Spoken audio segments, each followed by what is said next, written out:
1절에서 7절 말씀입니다.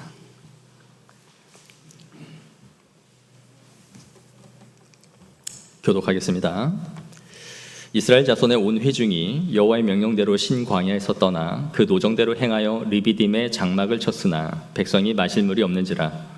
백성이 모세와 다투어 이르되 우리에게 물을 주어 마시게 하라. 모세가 그들에게 이르되 너희가 어찌하여 나와 다투느냐? 너희가 어찌하여 여호와를 시험하느냐? 거기서 백성이 목이 말라 물을 찾으매 그들이 모세에게 대하여 원망하여 이르되 당신이 어찌하여 우리를 애굽에서 인도해 내어서 우리와 우리 자녀와 우리 가축이 목말라 죽게 하느냐? 모세가 여호와께 부르짖어 이르되 내가 이 백성에게 어떻게 하리이까? 그들이 조금 있으면 내게 돌을 던지겠나이다. 여호와께서 모세에게 이르시되 백성 앞을 지나서 이스라엘 자손들을 데리고 나일강을 치던 내 지팡이를 손에 잡고 가라. 내가 호렙산에 있는 그 반석 위 거기서 내 앞에 서리니 너는 그 반석을 치라. 그것에서 물이 나오리니 백성이 마시리라. 모세가 이스라엘 장로들의 목전에서 그대로 행하니라. 함께 읽겠습니다. 그가 그곳 이름을 마사 또는 무리바라 불렀으니 이는 이스라엘 자손이 다투었으며 또는 그들이 여호와를 시험하여 이르기를 여호와께서 우리 중에 계신가 안 계신가 하였음이더라. 아멘. 우리는 계속해서 이스라엘 백성들의 출애굽 여정을 살펴보고 있습니다. 이제 이스라엘 백성들이 르비딤에 이르렀어요. 우리 지도 한번 보실까요? 네. 람셋에서 출발하여 이제 저 동그라미 쳐놓은 곳까지 이른 겁니다. 그래서 우리가 마라에서 엘림으로 또 엘림에서 신광야로 갔고 이제 신광야에서 오늘 본문에 말하고 있는 1절 이 르비딤이라는 곳까지 왔습니다. 여기에 왔는데 또 다시 하나의 문제를 만나게 되죠. 이번에도 역시 물이었습니다. 물은 생존에 필요한 가장 기본이 되는 거죠.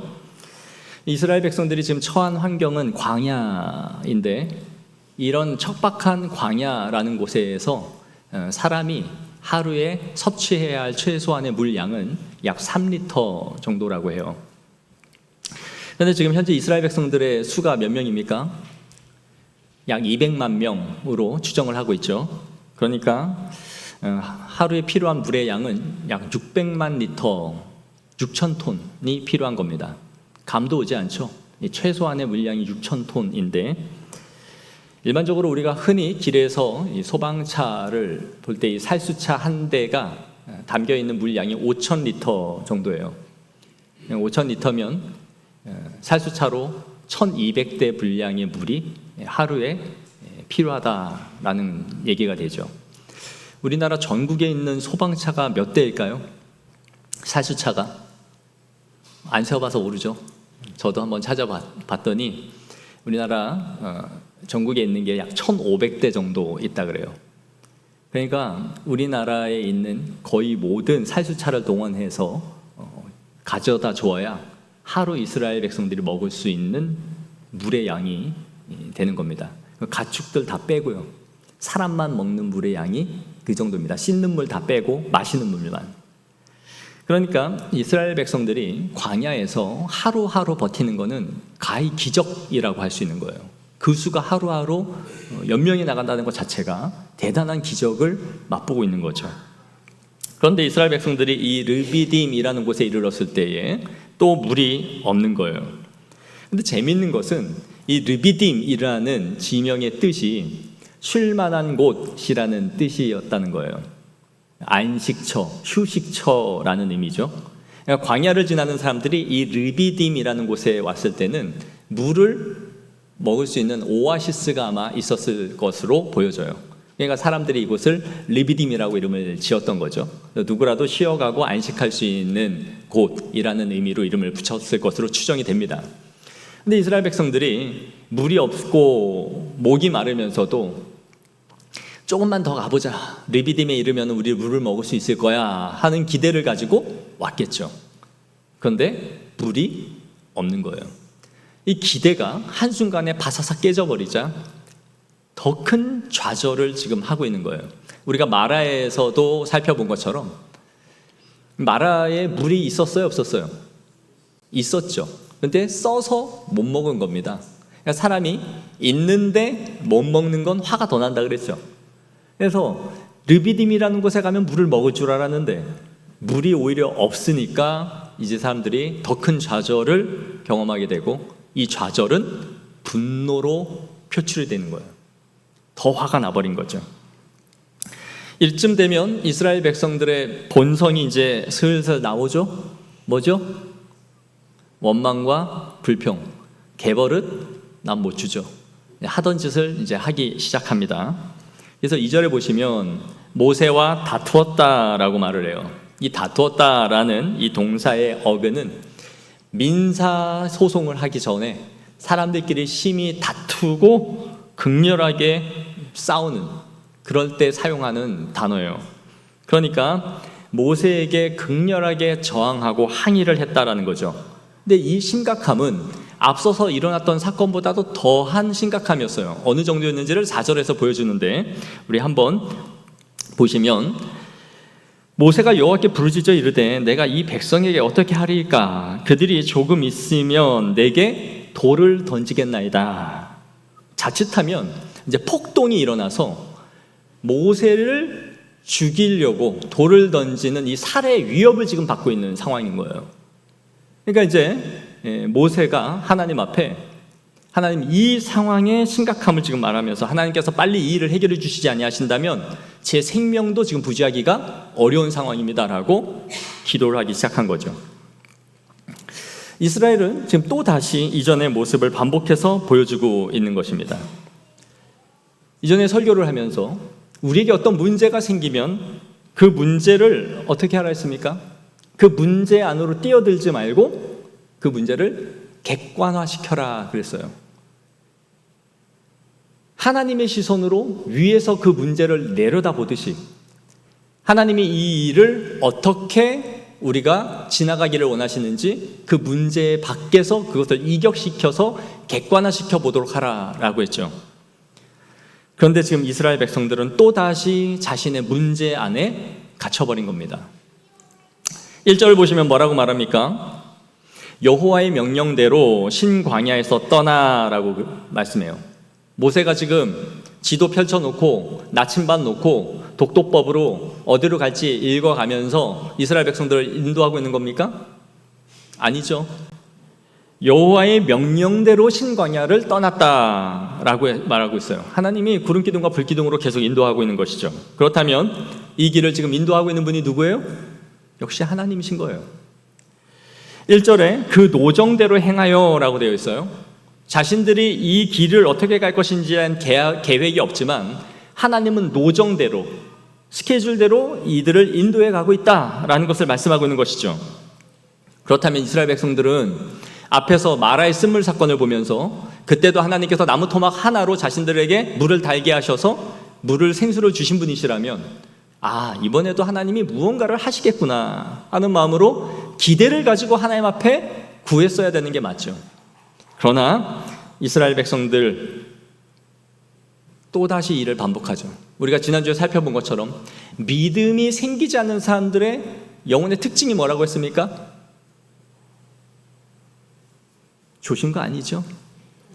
휘발성과 단발성이라고 그랬어요. 한 번에 받고 그냥 끝이 나버린다.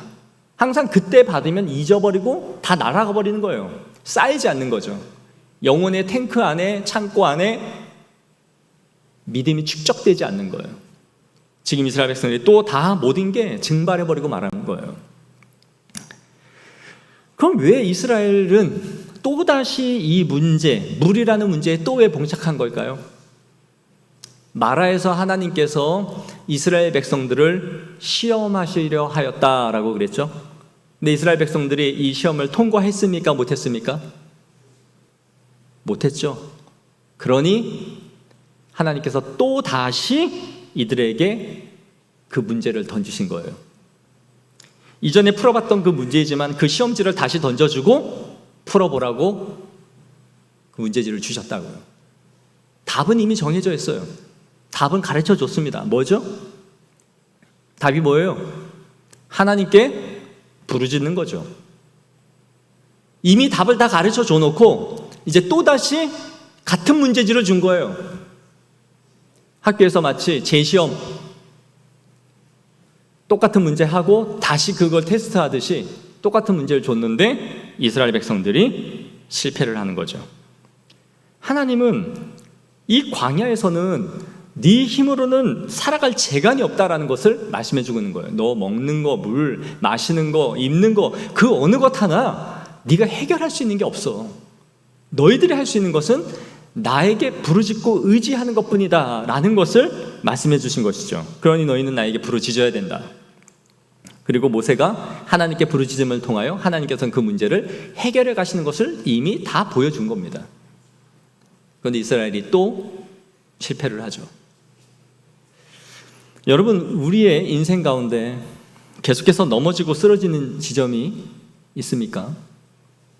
그리고 그 일이 계속 반복되고는 있지 않습니까? 이걸 뭐라고 해요? 뺑뺑이라고 하는 거예요. 군대 용어로는 뺑이 친다. 뺑이 친다. 이 뺑뺑이를 지금 하나님이 돌리는 거예요. 이 뺑뺑이가요, 지금은 모르지만 어디까지 길어져요?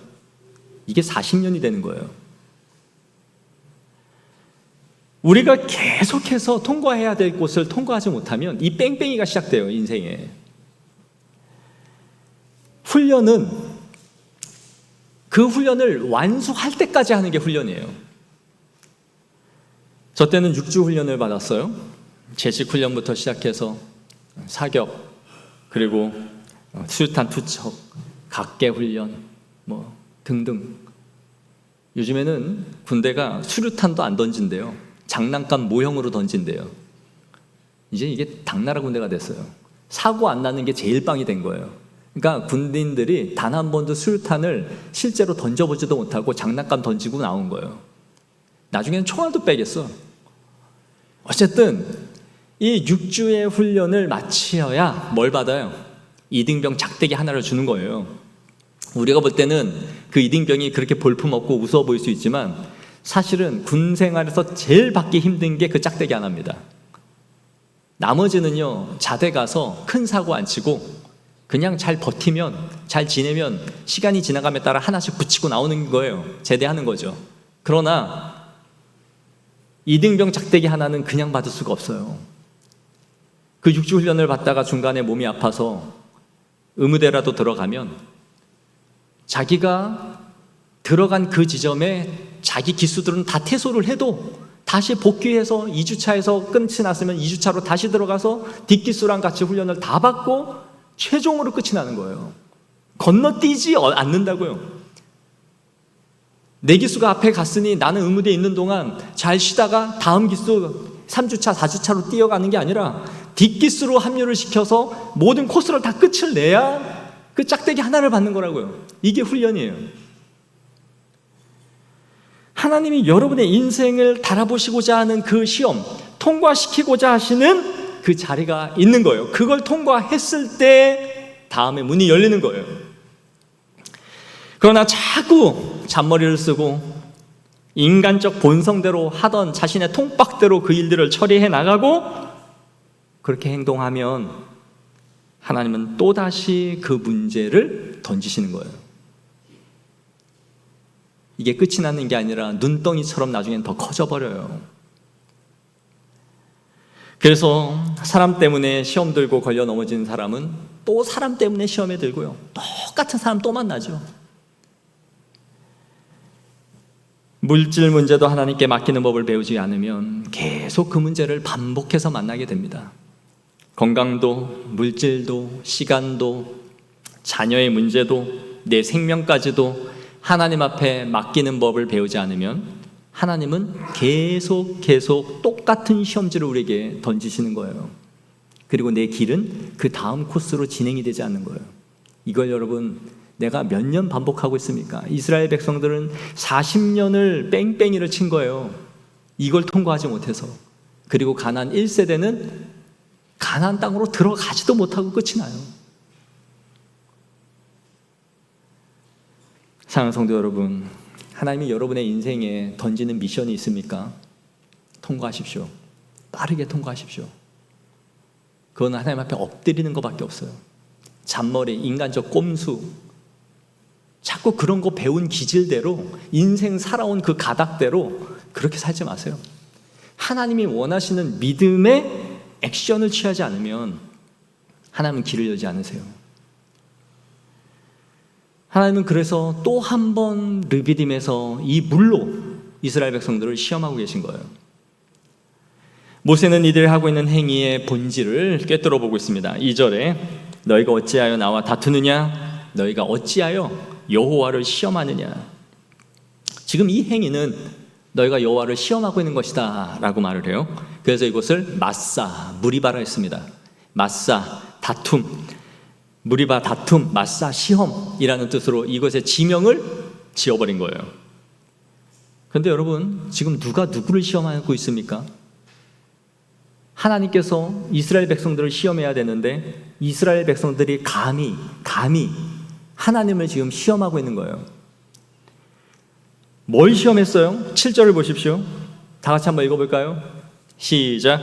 그들이 여호와를 시험하여 이르기를 여호와께서 우리 중에 계신가 안 계신가 하였음이더라. 얼마나 괘씸한 행동입니까? 이스라엘 백성들은 지금 현실의 문제에서 시작을 했어요. 그런데 이 시작은 현실로 시작했는데 결국 이 문제는 어디로 귀결이 돼요? 영적인 문제로 귀결되고 있는 거예요. 근데 여러분, 우리의 삶을 보면 다 이렇게 시작합니다. 다 현실의 문제를 가지고 시작을 해요. 건강, 돈, 대학, 시험, 취업, 이러한 문제들을 가지고 문제가 발단을 해요. 그런데 이런 문제를 가지고 하나님이 나를 이렇게 인도해 주셔야 된다라고 생각을 하는 거죠. 그런데 그 문제는 해결되지 않고 내가 생각하는 방식, 기대대로 흘러가지를 않습니다. 그럼 어떻게 반응합니까?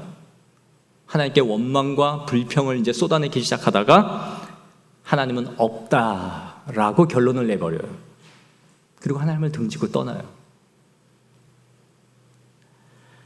그러면서 그들은 신앙을 떠난 다음에 말하기를 하나님은 내 인생에 나에게 해준 게 아무것도 없대요.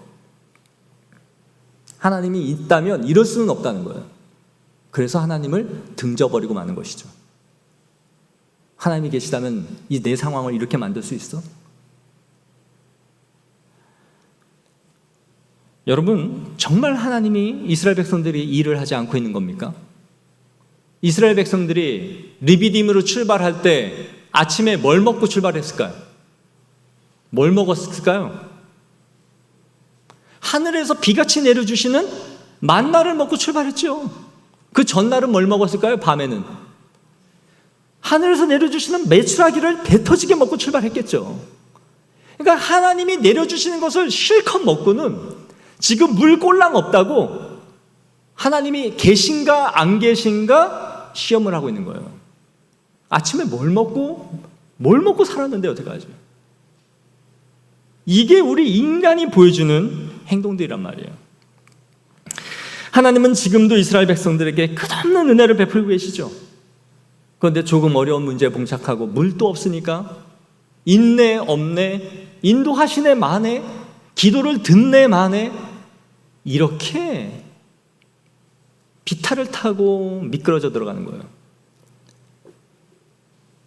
여러분, 자식들 다 키워놨더니 소용없죠? 소용없을 겁니다. 이 자식들이 다 크고 나서 하는 말이 뭔지 아세요? 엄마 아빠가 나한테 해준 게 뭐가 있어? 아직 우리 애들이 한 적은 없는데 엄마 아빠가 우리한테 해준 게 뭐 있어? 이따위 소리예요. 야, 이 새끼야, 너 그럼 태어나자마자 네가 두 발로 걸으면서 숟가락 퍼먹고 컸냐, 이 자식아? 똥기저귀에 갈아가지고 잠주려 가면서 다 키워놨더니 이 새끼가 커가지고 하는 말이 해준 게 뭐 있냐? 근데 우리가 하나님 앞에 대하는 태도가 이렇지 않아요?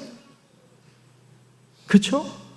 하나님이 오늘도 내일도 입히시고 우리를 여기까지 인도해 주셨는데 내가 원하는 거 조금만 안 되고 기대에서 조금만 벗어나면 기도 몇 번이나 했어요, 솔직히. 하나님 앞에 부르짖는 거 몇 번이나 해봤냐고요. 뭐 40일 작정 기도를 해봤어요, 새벽 기도를 해봤어요, 금식 기도를 해봤어요. 몇 번 하지도 않았어, 내가 보면. 근데 그거 몇 번 하지도 않아 놓고 하나님은 일하지 않는다, 역사하지 않는다, 해주지 않는다 이런 말 톨톨거리면서 시험 들어가지고 교회를 안 나오고 신앙을 버려요. 여러분, 이게 하나님을 모욕하는 거예요. 지금도 일하고 계시는 그 하나님을 모욕을 하고 있는 거예요.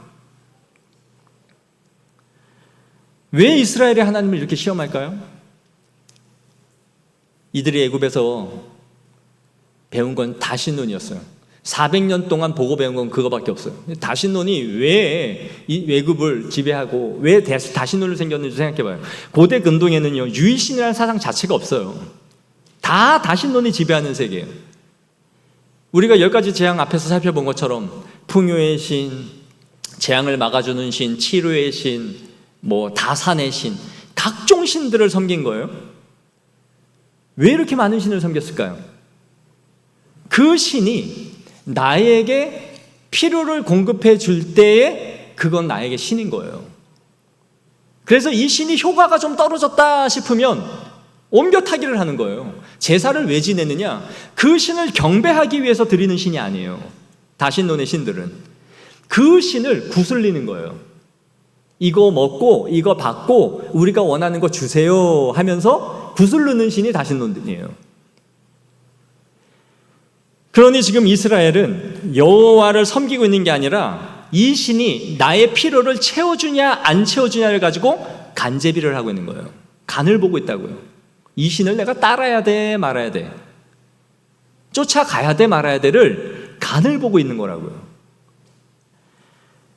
여러분, 우리 이 시대는 계속해서 이러한 신관에 도전을 받고 있는 겁니다. 내가 하나님을 믿고 섬기면 그분이 나의 모든 것을 주관하시는 분인가 아닌가를 여러분에게 한번 생각해 보세요. 인생 가운데 계속 하나님을 간보면서 몇 번 해보다 안 되면 인간적인 방식, 세상 방식 써가면서 그 피해 지나가고 있는 거, 그건 하나님을 인정하는 게 아니에요. 똑같은 도전을 우리가 이 시대에도 받고 있는 거라고요. 유일신이 우리에게 정말 유일신인지를 물어봐야 돼요. 이런 상황 속에서 모세는 하나님께 구하게 되고 하나님은 또다시 역사하십니다. 5절 다 같이 한번 읽겠습니다. 시작. 여호와께서 모세에게 이르시되 백성 앞을 지나서 이스라엘 장로들을 데리고 나일강을 치던 네 지팡이를 손에 잡고 가라. 우리가 이 말씀을 읽으면서 그냥 쓱 지나갈 수 있는데 여기에 중요한 부분이 있어요. 이전까지는 단 한 번도 부각되지 않았던 장로들이 언급되기 시작합니다. 왜 너 혼자 가서 반석에서 물을 치라 하시지 않고 백성들 앞에 지나가면서 장로들을 데리고 서게 했을까요? 여긴 중요한 의미가 있어요. 지금 이스라엘 백성들이 전부 모세를 돌을 들어 지금 치려고 덤비는 직전이에요. 근데 지금 이 상황에서 누구 하나 중재를 합니까? 안 합니까? 안 하죠. 지금 모세는 200만 대 1로 싸우고 있는 거예요. 항상 모세는 궁지에 몰려있지만 그 어느 누구도 백성들 앞에 나가서 선도하고 하나님의 말씀으로 이것을 중재하지 않아요. 하나님이 이 장로들을 이스라엘 백성들 앞에 같이 서라라고 하는 것은 장로들이 모세 옆에 섬으로써 하나님이 세운 종이라는 것을 너희가 인정하고 함께 서라라는 걸 의미하는 거예요. 그래서 이후에 이 8절에 나오는 아말렉과의 전투에서 어떤 일이 벌어지는지에 대한 일이 뒤에 함께 이어지는 구절인 거예요. 그러므로 너희는 이제 모세의 편에 서서 도우라라는 거예요. 백성들이 지금 이렇게 대항하는 상황에서 너희가 어디에 있어야 되는지를 알고 그를 데리고 같이 서라라는 것이죠. 이것이 중요한 의미가 있죠. 교회의 리더들은, 중직자들은 목회자가 말씀이 아닌 것을 가지고 강요를 하고 말씀이 아닌 뜻을 가지고 이끌어 가려고 하지 않는 한 함께 목회자와 함께 하나님의 말씀대로 걸어가다가 돌을 맞겠다는 각오로 걸어가는 거예요. 함께 주의 일을 하다가 함께 모진 고난을 받는다면 같이 죽겠다는 각오로 걸어가는 게 중직자들을 세우는 이유예요. 또한 이 장로들을 부르신 이유는 하나님의 역사를 가까이서 보게 하기 위함인 겁니다. 지금 이스라엘 백성들이 200만 명이죠.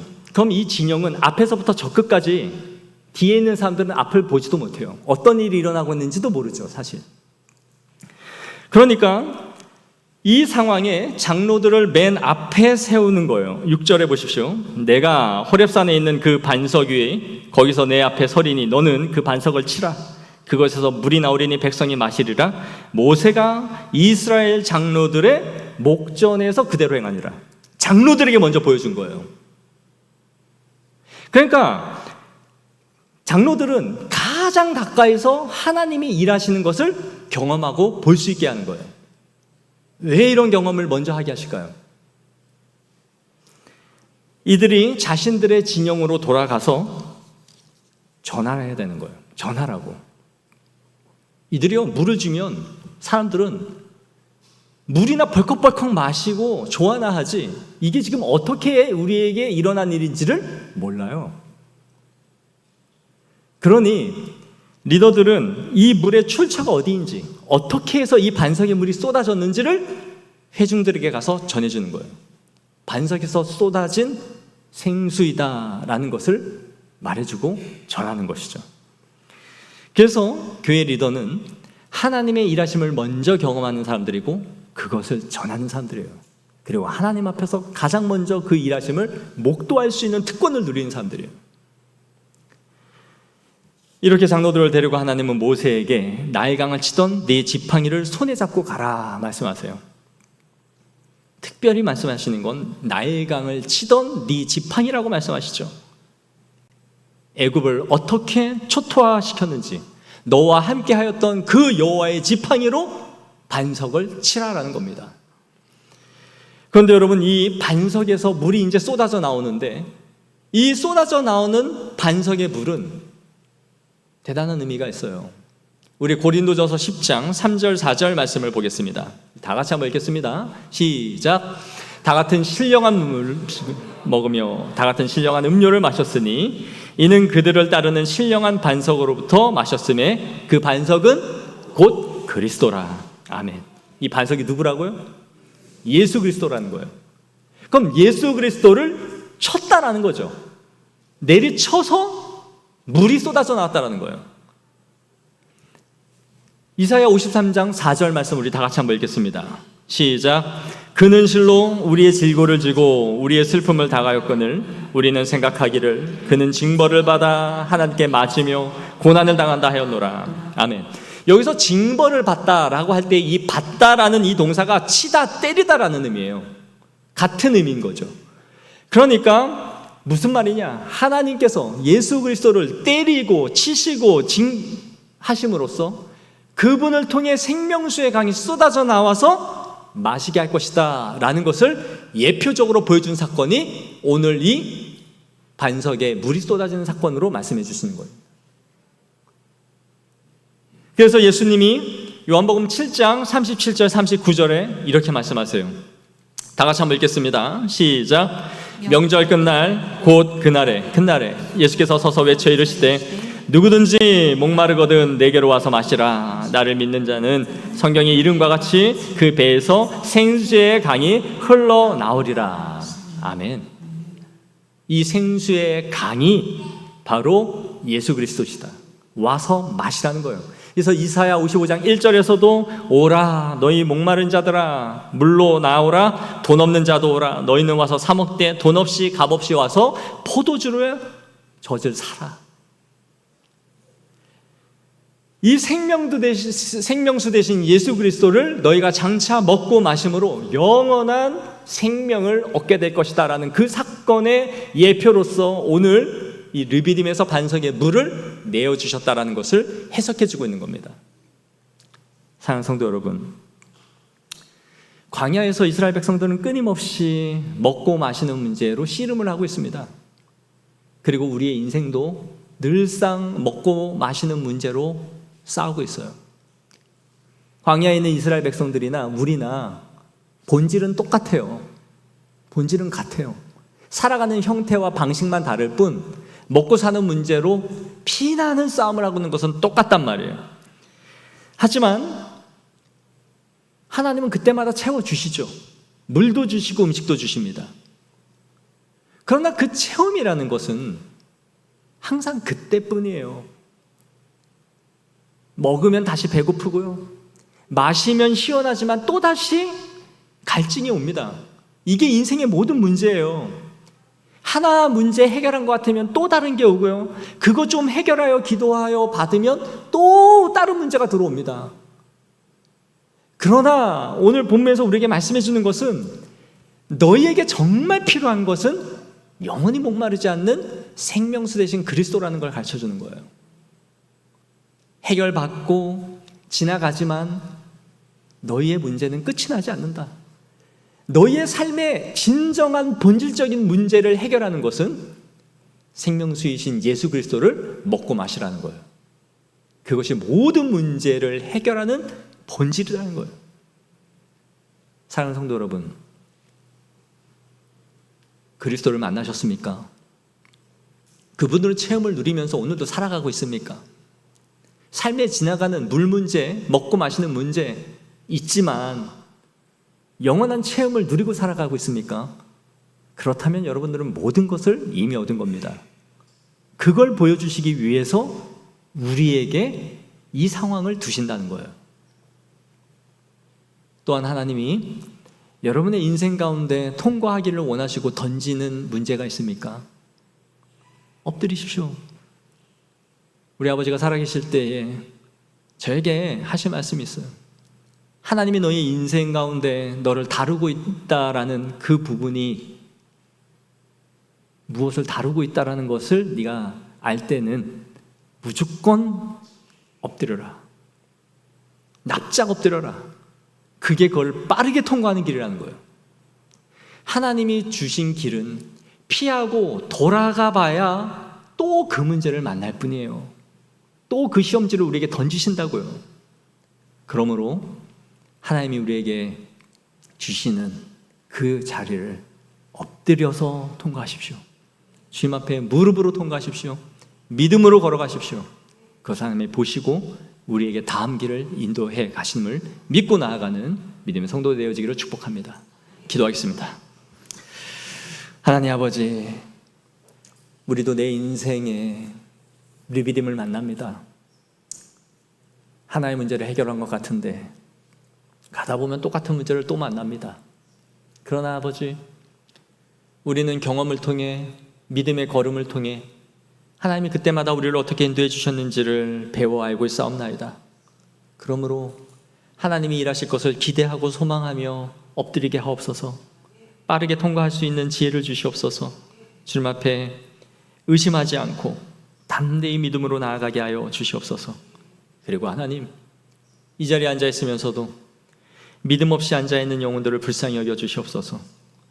내 삶의 문제 해결하는 것에 급급한 영혼들, 신의 도움을 받아 이 문제 하나 해결하는 것으로 하나님을 믿는 것이라고 확인하고 싶어하는 영혼들 불쌍히 여겨 주옵소서. 우리에게 필요한 것은 우리 주 예수 그리스도를 먹고 마심으로 영원한 영생에 이르는 것인 줄을 믿습니다.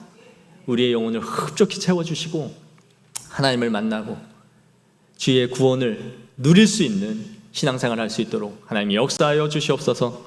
전능하신 우리 주 예수 그리스도 이름으로 기도하옵나이다. 아멘. 우리 교회 소식 전해드리겠습니다.